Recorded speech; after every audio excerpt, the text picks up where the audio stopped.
Would you mind telling me your name? Press Denny. Press Denny. How old are you, Mr. Denny? 87. Where were you born? Yadkin County. What part of Yadkin County? Right above St. Paul Church. And that'll be in the southwestern corner, I guess, wouldn't it, of Yadkin County? That's right. How far back can you remember, Mr. Denny? Well, I figured I can remember back about 80 years. 80 years? I figured there's things happened that I can remember when I wasn't more than 7 years old, I know. Would you like to tell me a little bit about it, or would you mind telling me a little bit about what you remembered that long ago? Well, a lot of things about going. I remember going to funerals and going to log rollings and such as that, and chopping to see they had chopping back at that time. In the fall year, they'd clear an acre of land and cut it down, and in the spring of the year, they'd roll it up in log heaps. It wasn't just an old field like this, it was big timber.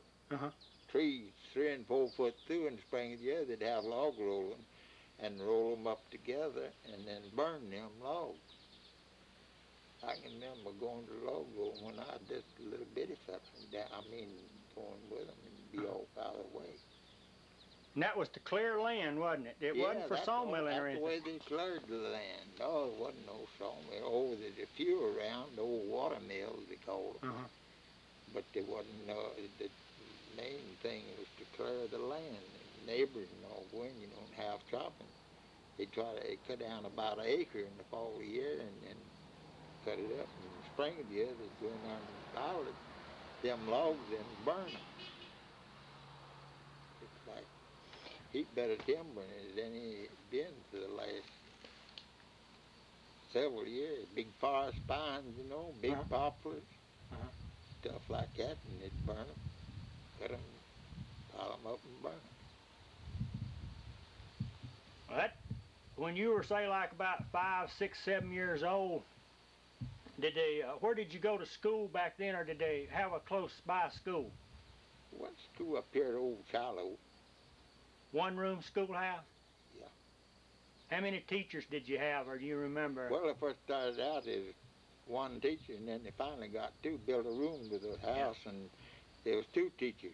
Assistant, they called it, and the principal. Do you remember the first car you ever seen? First automobile, do you remember it? Yeah, I think I do.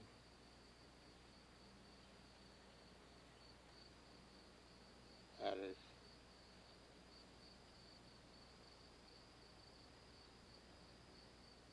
a car Doc Summers got, I think, the first one I remember seeing. That year, I looked pretty good size when I seen the first car. What year were you born in? See, you was 87 years old. You was born, what, about 18 and... 96. 1896. What was the month and the day, you remember? 9th day in May the 9th. May the 9th. May the 9th. 1896. 1896. You've seen a lot of things happen and change in your lifetime, hadn't you? Oh, I reckon I have. Okay. I remember you telling me a little bit about you. There's a man from Winston-Salem would come up and buy cattle. Would you like to tell me a little bit about that and you helping him? Well, he'd come up here and me and him would go out over the neighborhood and buy and get up 25 or 30 head and then get them all rounded up and take off to Winston with them and drive them through to Winston. You just walk them all the way to Winston? All the way to Winston, yeah. Well, how long would that take you to walk them from here to Winston-Salem? 2 days? Or We'd leave this morning, get in Winston about 12 tomorrow. Camp tonight or the one night and then get into Winston 12 tomorrow? Yeah. Do you remember about what you paid for cows back then? Well, we paid anywhere from $5 to $20. For a cow? Yeah, still. Yeah. Most I remember paying it. We bought a bull from Doc Mitchell and give him $20 for it. Weighed 1,600 pounds. That was a big bull, wasn't Yeah, he was. he? Was he hard to handle? If you'd seen my hand we got to Winston, you thought he's hard to handle. My hand was just teetotal raw. He's hard to handle bad, wasn't he? You had to hold him. I couldn't grip that chain enough before it'd go through my hand. You know, and every time I went through, goes that tough part of my hand. Yeah. How old were you when you were helping do this? Well, I was about 15 years old, 16. I bet you was a pretty tough knot back then, wasn't you? Had to been or I couldn't have stood it. Couldn't have stood it. Had to be. Well, how did you get back from Winston? Did you walk back or did you hitch your ride or how'd you get back? I come back on the train to Elkin and then I'd pick me up for a ride from home and home. That was a pretty good walk, 12, 14 miles in here from Elkin, wasn't it? Yeah. But the fellow I was driving for, he'd get my ticket. He paid my wage. Yeah. And he'd get me a ticket and I'd go to Elkin. But I didn't walk many times on account there's always somebody up there. There's a lot of hauling a lot of tan bark and stuff like that in there, you know, and people are hauling stuff like that. And I'd catch me a ride about every time. Tan bark, what's that? Tan bark? Yeah. Well, it's the bark you peel off of these chestnut oaks Uh-huh. to tan with, you know, that they used to tan. Tan leather and stuff? Yeah. Oh, people out here in the country would peel it, take it up there and ship Up on it. the mountains, yeah, they'd peel it and take it to the tan yard, they called it. Uh-huh. And sell it to get a little money. Yeah. That's about all the way they had to get any money back on them mountains and around was to peel that. Uh-huh. Them people would be traveling in 2-horse wagons, I guess, wouldn't they? Or 2 steer wagons, and most of them were steers. steers. Yeah. Steers. There wasn't too many horses back then. There's a few, but not like it was in later years. Uh-huh.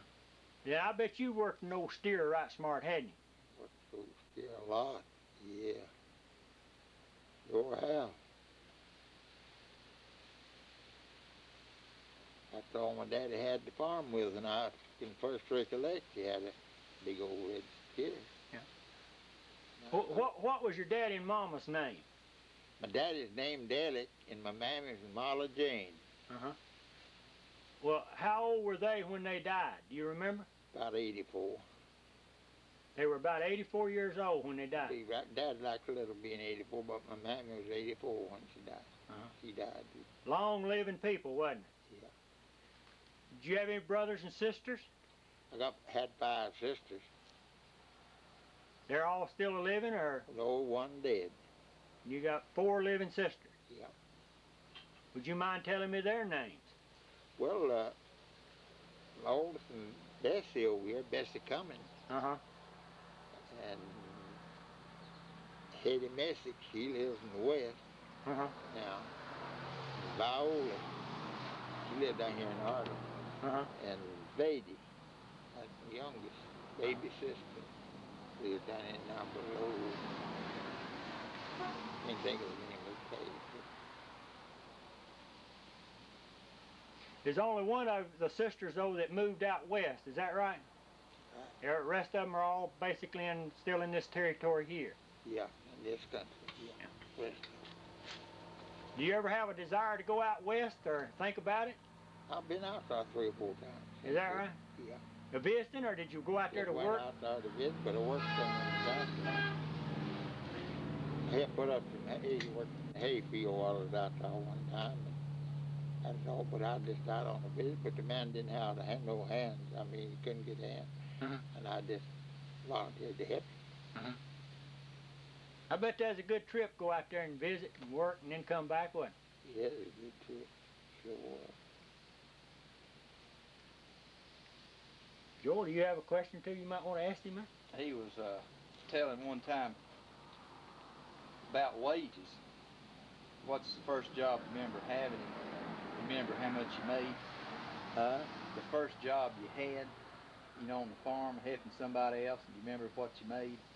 Yeah, I cut corn stalks and 5 cents a day. And another thing people couldn't believe is how much what could you buy with 5 cents? Most thing you want. I could buy enough clothes for 5 cents for my mammy to make me a shirt.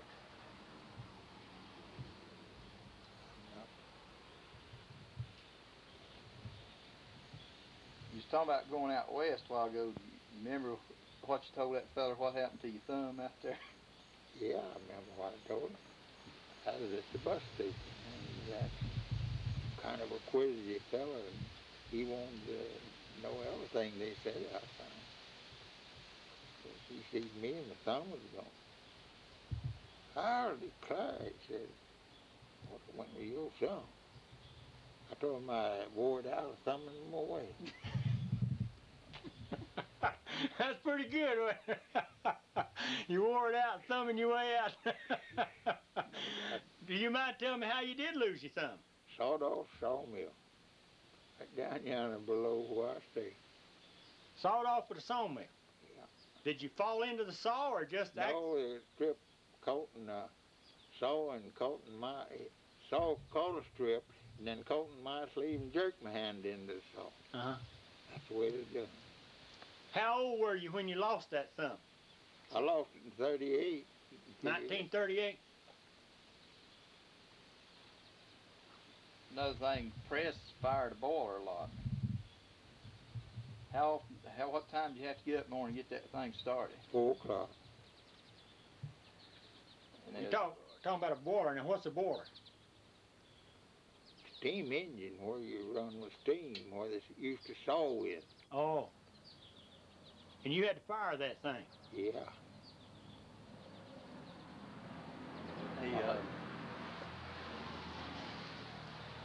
Electricity don't bother press. I think maybe he got that lightning hit that boiler one day and he was laying under the belly of it. Bumped my head over getting the boiler, so it picked me up like that.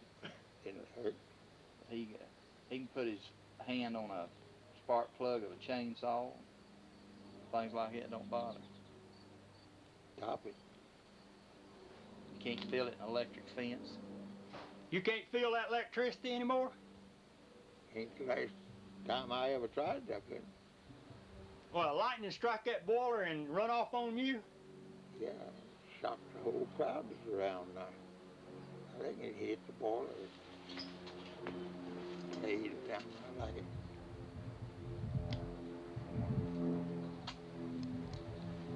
Got that good.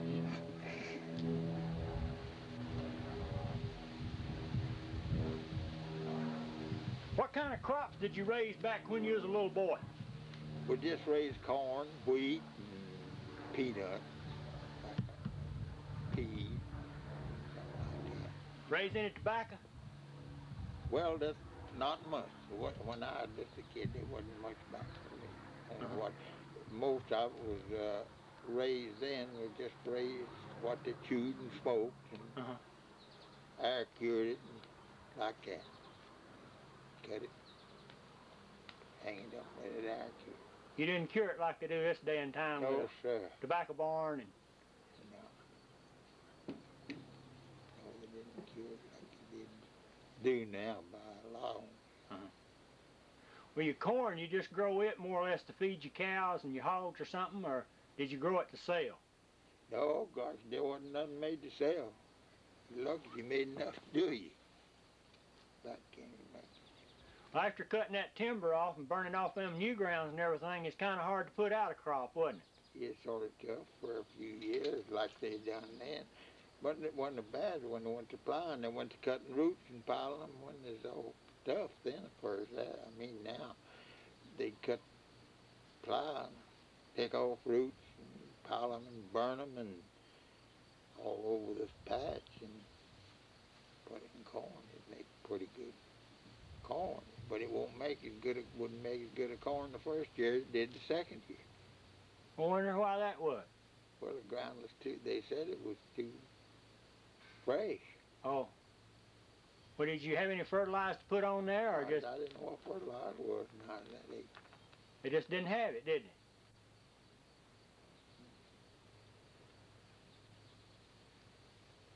And difference now and then in farming. It's more different than day and night. Back then, you didn't have no double foot, no single, no cultivators. What you farmed with was a single foot, went 5 times to the middle. Just a 1-point plow, wasn't it? Yeah, that's what I call a single foot. Yeah. Go 5 times to the middle. That'd take forever to get over an acre of land, wouldn't it? Takes a good long while. That old oxen didn't walk too fast either, did he? Or a steer?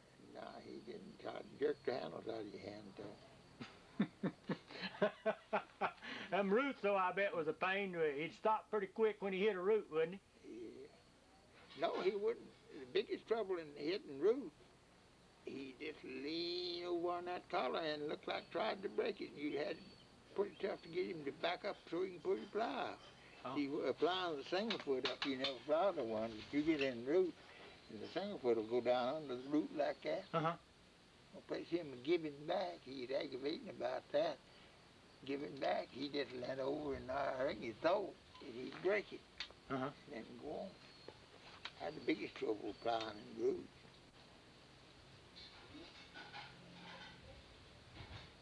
Didn't mean to interrupt there, Joel. You was going good. You got anything else there you think of it? I've heard different. Remember when ryegrass came in? There's one feller talking about plowing with a horse. He plows ryegrass. He went all the way across the field. And he looked back and said that stuff rolled back and couldn't even tell it went across the field. Did you ever have anything like that? No, I never did have nothing like that to happen. How far, how many acres did you plow in a day? What? With that oxen? How much land did you cover in one day? Oh, you could get it, I mean, cultivating? Yeah. Oh, you could get over about an acre. Acre a day? Yeah. That's a full day's work. I mean, not a day. It would get up in the morning, hit the field at daylight, and stay out of dark. 1 acre of land. Get used to it. It's just like you applying corn, and if you had planted, it was just like you go out here and just plow acre, with a single foot.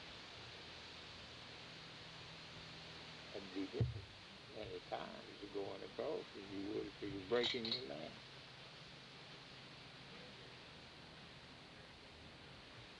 What's one of the greatest inventions you've seen in your lifetime that you figure it's affected people's lives more than anything else has? Well, I think when they got to where they get a double foot and a cultivator, and that was years after they got the double foot before they ever got a cultivator. But I was grown the first cultivator ever I seen in my life. I was grown. And double foot car, you see, you can make as much again time applying your crop with a double foot as you could with a single foot.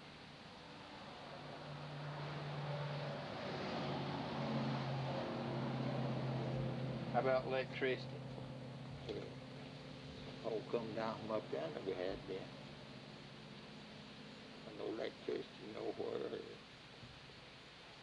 Thought about it. That's changed people's Somebody lives too. back then had told you they'd had electric lights and stuff like you knocked it down. Wouldn't believe it. You was talking about timber a while ago. What would average boundary of timber, what would it look like? What kind of logs would you get out of it? You mean average? Yeah, just average, what you consider average boundary of timber. You went in sawmilling. Well, the timber on the acre land where they cut and burn, it would average made 2 by 12, 10s and 12, about on the average. You know, when they started using that, 2 people taking a saw and cutting down a tree, how far up in the lap did they go? What would they leave in the laps a lot of times? They just go to the first limb. They go the first limb. First limb. And what would they leave in the lap? Maybe all that logs and everything. It wouldn't trim none. Cut Right. a big forest tree and cut up to the first limb on that forest, and that's as far as you went to the left. What do you reckon was left? Was there a 2 by 8 left in that lap? 2 by 8, 2 by 12, 2 by 10. You know what a forest log tree make where it's about 4 foot to the ground. Yeah. figure on 24 foot from I left the first limb. And they left What two. beyond? Left 2 by 12s in the woods. Huh? They left 2 by 12s in the lap. Lord, yeah. They left as much timber in the lap as people are getting now, ain't they? More. Just left it in the woods. The timber they had then, they left more than the people are getting now. That's a shame. It all was wasted, but they didn't know what else to do with it, did they? There's nothing else to do. You see, they didn't know there's no land much cleared and nothing. You see. You take back when I was a boy, I'll say 75 years ago, all here, from here to yonder, all back yonder, it's all timber. This land's all, you take right through here, I expect it's around 700 or 800 to 1,000 acres. Right across here, it's been cleared in the last 75 years. Yeah. You reckon this has hurt our water quality that we've gotten out of what we used to have? Yes, sir, I think it has. The branches are not what they used to be, are they? No, sir.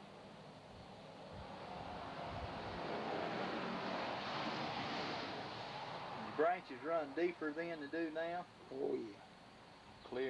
Clear water. Filling up now. Branches. You wouldn't be scared to drink from about any branch years ago, would you? Oh, I did. You did drink from branches? Yes, sir, I did. I drank from the branch just the same as I would from a good spring. Yeah. Make a bit of difference to me when I wanted water, let's say 50 years ago or 40 years ago. I'd drink out of a branch as quick as I would this spring. Yeah. And just good of water in the wintertime, good and cold, Yeah. be a hunting or working close to a branch. It's as good as it would have been that I was spring to me. You wouldn't try that now, though, would you? No, sir, they didn't do much stuff they're putting on the crops and things that water like be poison down the branches. Talking about hunting, what did you hunt back then? Rabbits? Rabbits, squirrels, and patties. You, for the table, I mean, for to eat, wasn't it? Yeah. Yeah. For to eat. No selling, no nothing like that. And possum, a lot of possum hunting went on back then.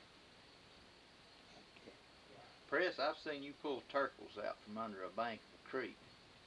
How about telling them how you do that, or wasn't you ever worried that thing would bite you? Huh? Wasn't you ever worried that thing would bite you? No, I never was a bit worried about it. I never was scared, but one time over there in Buckshot Creek, I couldn't have found out. The other one, they run out and hit my leg and shot back in the bank. You see, they just like a fish in water. I run my hand in, and of course I had him mad. He struck at me, and you couldn't have cut my shirt sleeve button off better with a fire scissors, and that thing's kind of cut it off. And I never run my hand back in on him anymore. You left him alone. I let him alone. Is that what people used to call graveling for turtles? Yeah. How do you gravel? How do you run your hand up in there? Could you show me? Just get down and like here's the branch and just go to feel it in the mud and water just like that. You get to it. Well, when you touched him, what would you do? I can take a hold of it. With your hand? Yeah, with my hand. That's all I have to take hold of with my hand. Well, what if you grabbed the wrong end? Wouldn't he bite you? You didn't want to grab the wrong end, did you? No. The easiest way, if you can find him in turtle hunting, and to get out of biggin if he's in the bank and sort of rooty and things back in there, is just to catch your thumb right under here, under his chin, and over his nose like that, and he can just walk him out. When if he's around, you get him with the tail, he's hard to pull out. You just claw and dig in, wouldn't you? Yeah, you go on in there, straighten up against them roots. But when you get him by the chin, he ain't got no chance at all to pull again, you see. I'd be scared to death to stick my hand under a I bet you first and last, and ain't lying to you. I bet you I would travel that, pick up a bed full out there in my life, yo. I've seen you get quite a few out myself. Yeah. You know, it's something else. You used to, people used to have some wild or some hard to handle bulls for cattle. Yeah. I've heard different people talk about how you wouldn't run from any of them, how you could turn them around. Never, no, I never have been in my life scared of a blame bull. I wouldn't now. I wouldn't risk it now like I did then, because I can't get about it. I ain't got one leg to get around. Yeah. But you just wouldn't let him out bluff you. No. I wouldn't let him out bluff me. How did you go about when he was charging at you? What'd you do? Didn't you ever think about running? No, I never did think about it. What'd you do? Just stand there? Well, a lot of them, I used to wear an overhaul jacket all the time. I just catch my overhaul jacket to each corner, come up like this and over my head, and I'd give that off. When he'd beller, I would too. He'd beller, and I would too. And you armed like that, you know, like I was born. And you get as close as I am to you, that bull's gonna turn his face to you. He ain't gonna catch you. He ain't gonna jump at you. You gonna run, ain't he? He did anyhow. Wherever I was running. I see him. I tell you what I done one time. If he's living, he'd tell you the same. He may have told you. Me and Clarence Wallace was going to mailbox one day. I went through the pasture, and I didn't know him. Wallace told me. And there was a bull on the pasture down below where Cicero Mars lived, and there's a bull in the pasture. And Clarence, he took off just walking light, you know, he was scared, and I didn't know. I said, "What's the matter, Clarence?" He says, "There's a blame fighting bull in here." And said, "Be still," he was. We went through and went on over to the mailbox. Come back, we went down the road, gonna come back up the creek, got a fire piece, and we run into the bull. And there's a big cleared field, I guess, it's 6 or 7. We call it the Dunn lot down there on the Reese. It's on the Reese place. Call it the Dunn lot. Well, I see the bull. Well, Clarence sees it. And the big apple tree just up on top of the hill about as far as the hill around that barn. Well, Clarence, he took off and climbed that apple tree when he sees it. Well, and hollering every breath from me to run, "He'll kill you, he'll kill you, he'll kill you." I just walked on. I just was bought a new overhaul jacket and had it on. Yeah. I just turned it over my head, and he come a meeting me, and I come a meeting him. And he didn't let me get much closer to him. And hit that apple tree, so he turned his ass on me. And he went right across the pasture back towards the tree. And this made a circle. Well, I went right on up where he's coming back up the fence down here. But when he come back before I was at, he didn't expect, you know, and I was standing there. He didn't do a thing. He went right on up the fence, went through the bars, and they called him over at Tip Nicholson. He left the county, didn't he? Yeah. And as he went up the road from down there, he just dropped a little dab here and there. You done scared that bull to death, hadn't you? Yeah. It's easy to trail, was it? Wasn't no hard bull to track, was it, Fred? Nah. Well, the camel lived down in Cicero Mars. Wallace living, he'd tell you just exactly about it, like I told you. Yeah. Oh, I believe you, man. No problem there. Exactly. I come through here one time. Chess had 2 Guernsey bulls in fight. You don't remember them, I don't guess. But you may hear him talk about it while Philip was here and fight. He tackled Jason Meyer, big man. He'd go get up on the lot and run them off a pitchfork. And I got there running Jason out of the lot. I come through one Sunday, you know, the pass went right through here over the couches. They had him in this pasture over here. Come in on me. I wasn't scared of nothing. So I done both of them. I mean, it's both. Well, I seen them coming, and I done the same. I just went on to meeting them. Turned my jacket over my head. And I got pretty close to them, but I was a little dubious at that because there's two of them, and I didn't know why I was going to dodge them both for sure, you know. I was just a little dubious at that. I knowed I could dodge one of them, but I didn't know how about the other. Yeah. And I just sort of sidled around, you know, and went in sideways, like this, standing out there, and I come in kind of this way. First thing I know, to hear the wind. God, they didn't stop at the fence. They went on over the fence down to the woods. I think, hello here, I played this smash now. But I didn't do a thing in the world, only went on, circled around them, slipped in behind them. And you know, they come back in the pasture just the same as they went out of it, and I went on. Because I know, I thought somebody might be going up road and see me in there, and they think I turned them out or something. Run.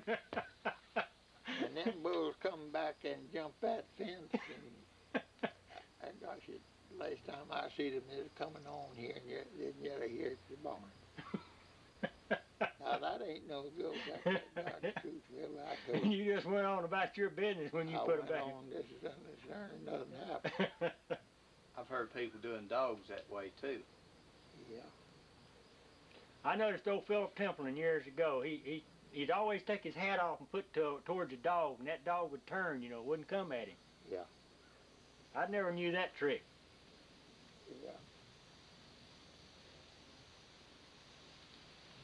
What's the best dog You think can take ever it. had? You can take and open your knife, and you're meeting a dog and do like that. Heck, he ain't gonna try to get a knife open. He won't. Never seen one that would.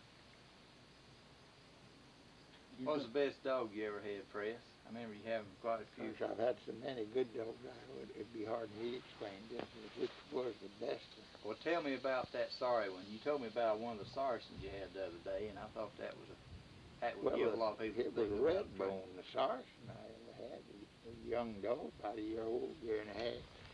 It was a red bone. Wouldn't run nothing. And the man wanted to trade with you? He wanted to trade with me, and I told him it wasn't no count. I didn't want to trade with him. It wasn't no count. It's because I've tried her out, and I said she may get better time when she gets 2 or 3 years old. But I said she ain't worth the bread she eats now. He kept on to trade with swapping me a blue kid. Fire. So finally I decided I'd just swap with him. And he went on about a week after that. I went to Buck Shoulder Mill, and Bill White said to him, he said, "You and Littleton trade dogs, didn't you? Littleton Penny sure trade with." I said, "Yeah." Well, he said, Lillian said, "You sure God told him the truth about it." The dog was sorry. That man kept pushing you to trade, though, didn't he? Yeah, he come. It's the third time he'd been there to swap with me. And another thing about it, and I always will believe, you know, the reason he thought I'd lying to him, about half drunk when I was talking to him. He thought I didn't know what I was talking about. Yeah. Oh, no. Did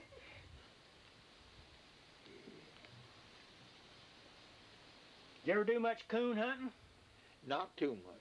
There wasn't no coons in this country for the last 20 years, I say 15 or 20. Never did do much coon hunting. Yeah. Hit is rabbits, squirrels, and minks. No, hunting minks. There's a question I wanted to ask you, and it just now thought of it. I thought about it yesterday. I want to be sure and ask you about if you remembered anything about what happened over around Ringfire Mountain when Wayne Norman was murdered or killed. You remember anything about that? I remember a little boy growing up, I'd hear tales about it, but I never did hear too much of the straight of it. You remember anything about that? I remember all about him, telling about him getting killed and executing Brian Stones for killing him. Would you mind telling me? I mean, why? What happened, you know, so as I know now, I've heard it as a little kid, but I never did hear the straight of it. Well, they said that he is living, you know, down, you know where Combaum lives? Yeah. Well, that house right down below comes ours where Wayne is living. Uh-huh. And Bryant, he slipped up there in behind that crib was there then. It may be gone now. I don't know how Yeah. it is. That's been years ago. And Wayne come out in the porch and he right through the crack, he let him have it. What with? Shotgun load to the slug. Is that right? Well, why did he kill him? I mean, who was Stone? Was he related to Wayne Norman, or? Wayne had married Stone's girl. Oh, okay, yeah. He married Stone's girl. Now, I guess they'd had a falling out or And they something. fell out over some liquor they had. Uh-huh. That's where the trouble started, over some liquor. Yeah, I remember when Wayne got killed and what they said, what they told, and the way they told. Guess it's good it should have been last week. How long ago was that been, what, 50 years? No, I don't. Yeah. Yeah, it's been 50 years. Well, they electrocuted Stone? Yeah. And buried him up down at Shady Grove. Uh-huh. I'd heard some people say that L.P. Summers, I believe, went to see him electrocuted. Is that right? Or yep. And Tommy Henderson? L.P. Summers went, for a witness to be sure it was Bryant that was electrocuted. Oh, yeah. What they said. Now, I'll tell you what they said. Yeah. Well, that's about the only thing you had to go on, wasn't it? What they said. Yeah. That's what he went for, to make sure the right man got electrocuted. Yeah. Did you ever see anybody hung or hear tell of it back then? No, I never see nobody hung. What kind of police or law did you have back in them days? Did you have much of a law? Yeah, I wouldn't think so. Just sheriff, deputy sheriff. They never did come about much, did they? Yeah, never did. Did you have much stealing back then? Crime? Well, it's very smart of stealing. It's just stealing corn and stuff like that. Crowd didn't work and stole a lot, they said, back then. Run some of them in this country for stealing. Back then, about everybody's pretty close in around the house, and when you went a visiting, you probably went up a whistling, didn't you? Most of the time. They had a dog be a barking, let you know if somebody's coming. Yeah. I remember when I was a little kid, I'd go with my grandpa. We'd go back up in the mountains up there at the sawmills and everything, and you always tried to let them know you was a-coming if a dog didn't bark. Yeah. Most of the time, a dog was a-barking, no. Yeah. Kind of, one of you kept a look at your heels, because that dog pretty well have you by the heels, wouldn't it? A lot of them would have you by the heels.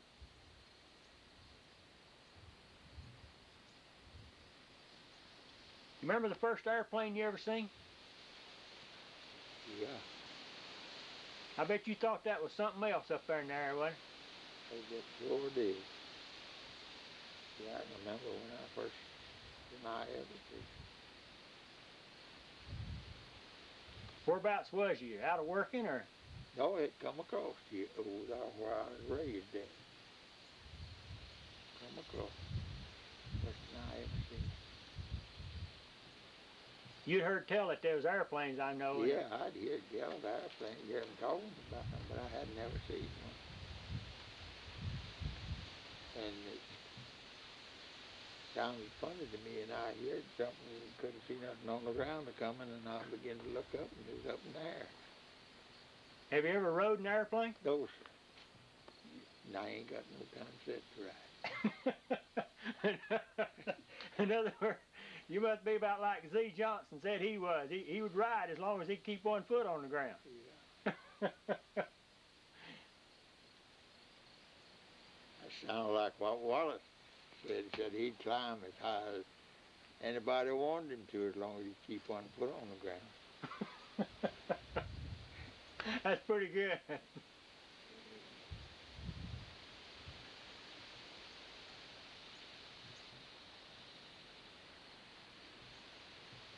tell you what, let's go in there and take a look at what we're looking at. Is that all right? Yeah, all right with me.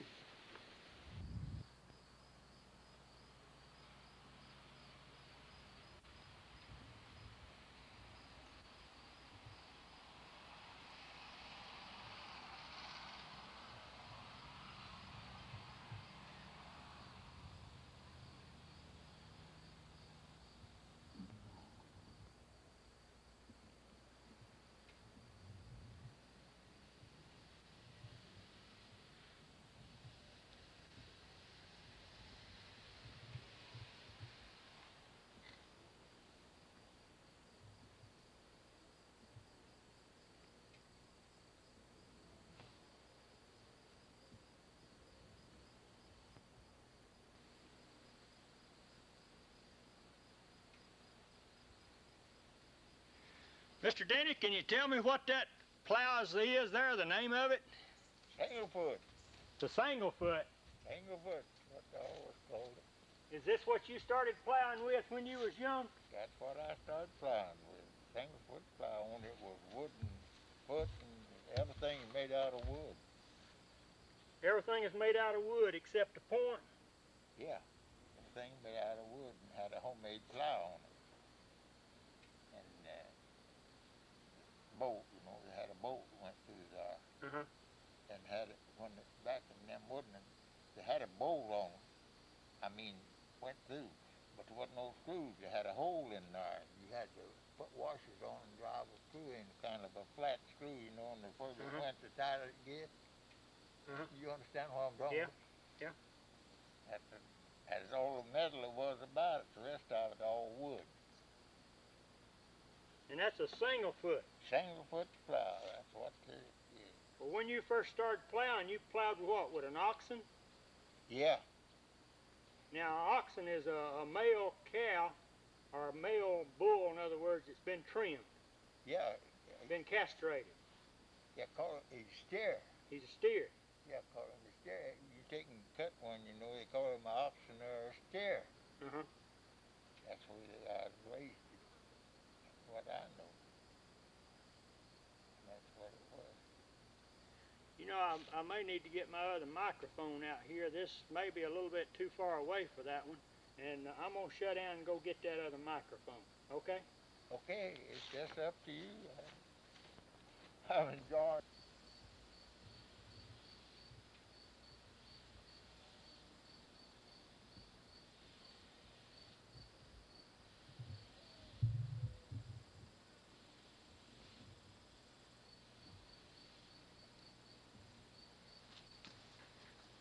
Well, I'm going to move this plow out of the way and get you another one here to let you tell me what it looks like. If you remember using one like it. Yes. I'm going to move this one out of the way.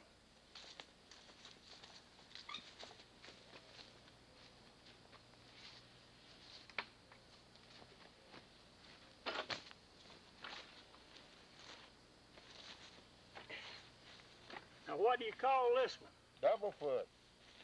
A double foot. Double foot. I guess that's on account it's got 2 feet, ain't it? Yeah, that's what I've always heard it called. Well, now this was the next plow that was invented after the single foot. Yeah, but the next one, it wasn't iron beam like that. It was wooden feet, like the single foot. Oh yeah, had wooden feet. All this beam and everything was wood. Wood, yeah, just like the single foot. First one got wood. Do you remember how old you was when you first started using the double foot? Well, when I first started using it, I'd say, I guess I was about 10 years old, 12 maybe. When you started using the double foot? Yeah, not close. But I mean, wooden foot. Yeah. You see, my daddy was crippled. And he put me to plowing when I couldn't hold hands like you got them. I had to hold the cross piece and plow. The cross piece here? Yeah. I wasn't big enough to, like a man, you know, to plow. Now, you may believe that or not. Oh yeah, I believe that. I believe that. And I had to plow. And then it wasn't too many years till they went to putting out double foot with beams just like that. You were still using an oxen though, wasn't you? Yeah, yeah, them old Or few steers. horses. Yeah, using a steer. There's few folks, you know, scattered around had horses. And I don't know, I guess I'd grown just about. First mules come around and everybody had a horse. Well, they had something besides the steers, horses. No mules, not many. Well, now your crops back then were corn, wasn't it? That was your main crop was corn? Yeah, in the summertime, the corn is the main crop, yeah. Well, you'd lay off a row with a single foot, I guess, wouldn't you? Yeah. Well, how did you plant your corn? Did you drop it Drop by hand? Drop it by hand. Uh-huh. Cover it with a hoe. Uh-huh. Drop it by hand, then cover it with a hoe. Well, how wide did you lay off your rows?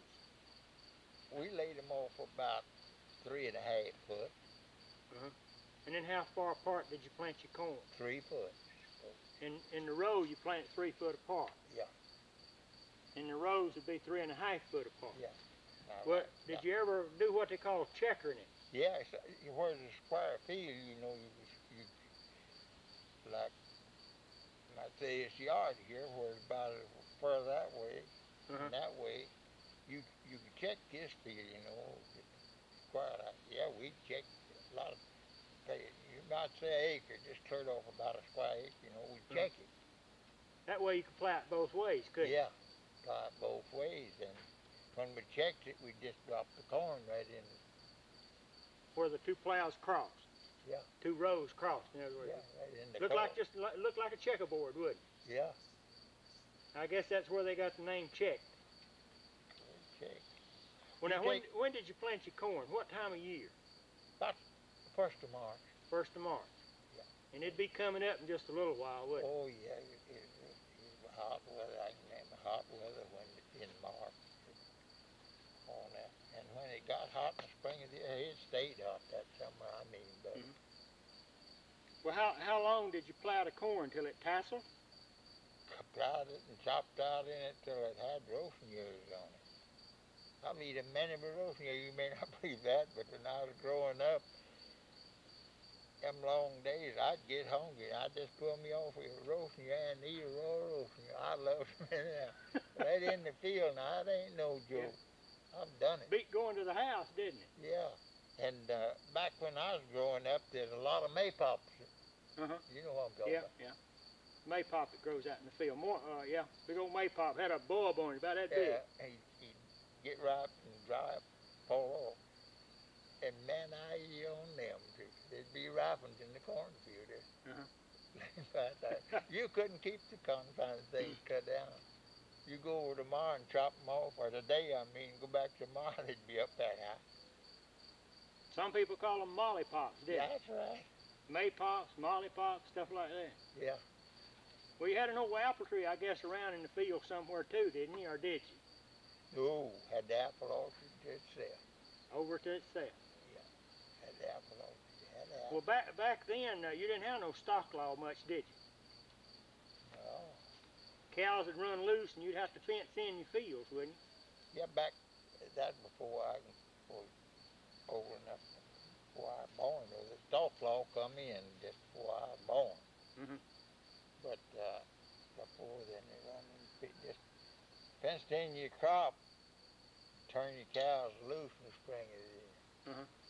They said back then, the old folks told me it always, in the spring of the year, when the buds popped out in trees, got leaves on them as big as a squirrel here, a cow could live in the woods.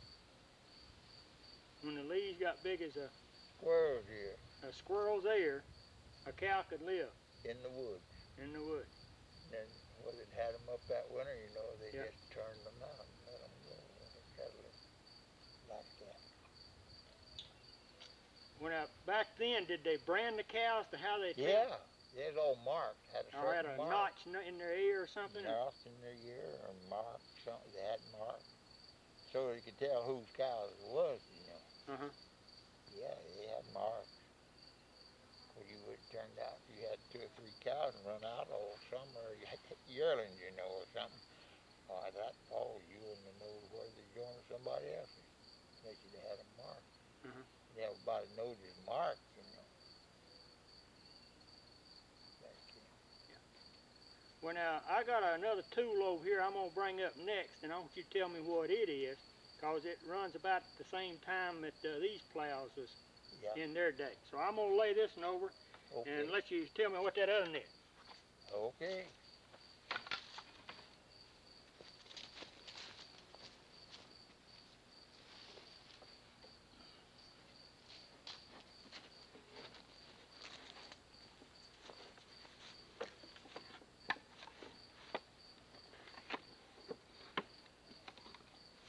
Don't much want to set up, does it? No. All right, what is this thing here? That's oat sower, we call them. Sow oats. Oh, that's right. Now, I believe you told me you operated this thing when you was a young man. Yeah. This very tool right here. Right there, yes sir. I operated. Right out there in that field when you're in the pond down there. Yeah. I've operated. Well, now, when you planted the oats, how did you plant them? I mean, when did you plant them and where did you plant them? Planted them in the corn. When you laid your corn by, you go right behind the one that's plowing. You plow your corn and then you go right in that loose dirt and sow your oats along last August. Uh-huh. That's the way it's done. You put as many rows in there between the corn as you could with this thing, wouldn't you? Yeah, you'd go in there it'd be in a way just about like that, you know, when it come up, it'd be about 4 or 5 inches apart, the rows of oats would be. Uh-huh. You go about in a corn row, you can guess on, you go. Just like you was plowing it with a single foot, you had to go just like you was plowing it with a single foot to bust the middle, you know. Yeah. Well, you'd put about 4 or 5 rows of this thing in between the rows of the corn, wouldn't you? Yeah. And then you'd chop the corn off in the fall of the year, then the oats would come up, wouldn't it? Yeah, well, the oats had already come up, you know. Well, I mean, they'd come on up then. Yeah. You'd take you'd pull your fodder, cut your top, you know, back then they pull fodder and cut top. And then on time come, you'd pull your corn, and get head off. And after you got your corn off and everything, you go back and cut them stalks. Did you burn them or just pile them down? No, you wouldn't burn them because you kill your oats, you know. Oh yeah, that's right, yeah. Just let them fall, wouldn't you? Yeah, just cut them down. See, they wasn't in the way or nothing. Just cut them down, leave them laying there.